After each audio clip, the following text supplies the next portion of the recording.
வணக்கம் GG kitchen. இன்றைக்கி நம்ம சமைக்க போகிறது காலிஃப்ளவர் 65. எப்படி செய்யலாம் பார்க்கலாம் வாங்க.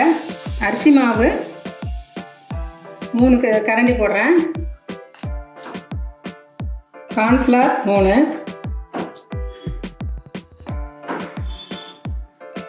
இதில் இஞ்சி பூண்டு கொஞ்சோண்டு புதினா இலை ஒரு சின்ன பச்சை மிளகாய் போட்டு அரைச்சி வச்சுருக்கேன். அது ஒரு 2 ஸ்பூன் போட்டுக்குவோம்.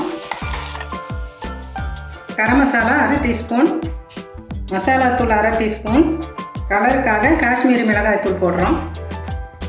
உப்புத்தூள் தேவையான அளவு, ஒரு 2 ஸ்பூன் எண்ணெய். இது நல்லா ஒட்டும், இந்த காலிஃப்ளவரோட அந்த மசாலா ஒட்டுறதுக்காக போடுறது. கொஞ்சம் லைட்டாக தண்ணி தெளித்து இப்போ நம்ம அதை பெசரி வச்சுக்கலாம்.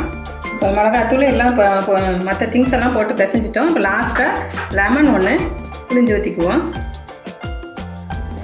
எண்ணெய் காய் வச்சு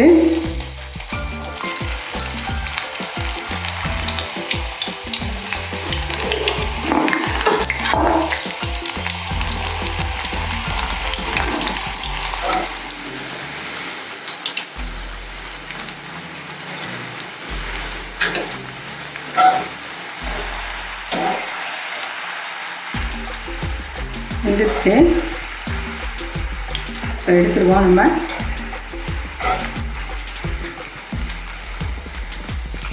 இந்த சாசன சவுண்டு வருப்பாங்க வெந்தால் தான் இந்த மாதிரி வரும்.